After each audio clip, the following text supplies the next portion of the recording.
RC Pecker with Ask RC.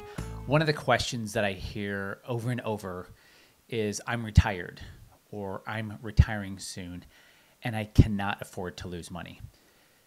And this is such a multi-layered question. So the question is, what do I do, right? I can't afford to lose money anymore. What do I do, right? And it's interesting, right? When you're in your 30s or 40s or even early 50s, when you still have a big earnings runway or bigger earnings runway in front of you, you think you can afford to lose money.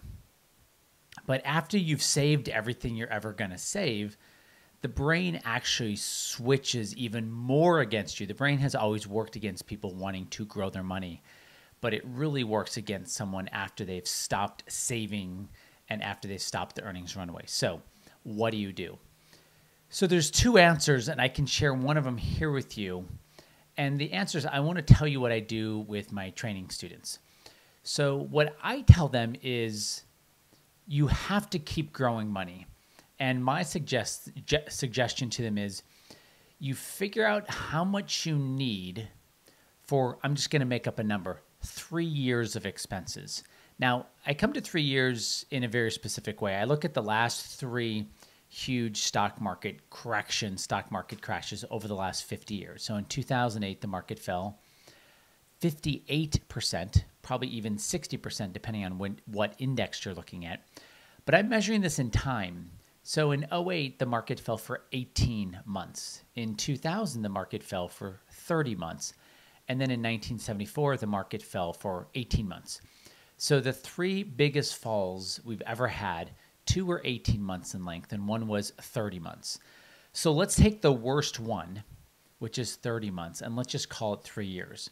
Now, here's an interesting thing. Hold on to 3 years for a minute. Here's an interesting thing. I believe since 2008, the U.S. Fed, I almost said the U.S. government because the Fed really is the government. It's controlled by the Congress. They are now willing to fight tooth and nail, expand their balance sheet to not have the long or the prolonged draws, right? So in February of 2020, the S&P 500 fell 34%, but it only fell for 1 month, and then it got back up on its feet and went to new lifetime highs. But in answering the question, I'm retired or I'm retiring soon, I can't afford to lose any money, what do I do? First, measure in time how much money you would need for 3 years. And I think 3 years is a very fair time. So just for easy math, let's say you had $1 million portfolio, 3 years, 36 months, so you need $360,000. So my suggestion is you take that $360,000 and you put it in a low price volatile asset. You could put it in BND, which is Vanguard's Total Bond Market Index Fund. So you're essentially going to put a third of your money. I'm now rounding here. You're going to put a third of your money in BND.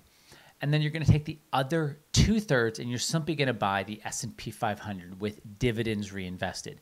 Now, this is really odd for a lot of people because once you retire or starting to get retired, you're taught by every single person to go find income, to go find dividends, to go find, income from your money, But here's something that's very interesting.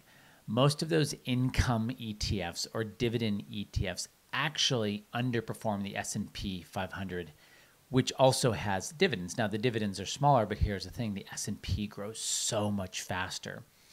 So a super powerfully simple solution is 2/3 S&P 500 with dividends reinvested, 1/3 BND with dividends reinvested. Now, what this does is it allows that person who is not earning anymore. And by the way, guys, this is not the best solution. Obviously, there is a better solution, but this gets you, and I say obvious because there's a way to step out of the market and step back in the market, but it's outside the frame of this Ask RC because I start getting into proprietary ways to know how to do that. And what I want to make sure I do is to cast the largest net and show people, like, if you just make sure you have enough during the downturn, right? During that 30 months, we had one 30-month drop in 2000 and two 18-month drops in the last 50 years. The other two scary drops was one in 2020 for 34%, and then one in 1987 for 33%. That one only lasted 3 months. So I'm going about this from a time point of view because one thing people don't have on their side when they are retired is time. So you want to be thinking how to solve this problem from a time point. What do I need to do to protect myself during the period of time the stock market's falling? And so my suggestion is that 1/3 bond, just BND, and 2/3 S&P 500, and make sure you include that you reinvest the dividends. Again, this is a solid way to make sure that your money is growing, because one thing that retirees are so afraid of, and I get this, guys, is to lose money. The problem, they over-index, they over-swing to the don't lose any money, and either they go into some sort of annuity that gives them a really low return, or they actually go way too low volatility, and over time it actually hurts them. All right, guys, thanks. Let me know if you have more questions. You can leave them in the comments, and please subscribe because it makes a difference. All right, thanks, and I will see you on the next video. All right, bye. Hey guys, if you like this, you're gonna love the 3 mistakes video because it shows you exactly what mistake you are making if you don't have the growth and income you want. Go ahead and click and I'll show you immediately.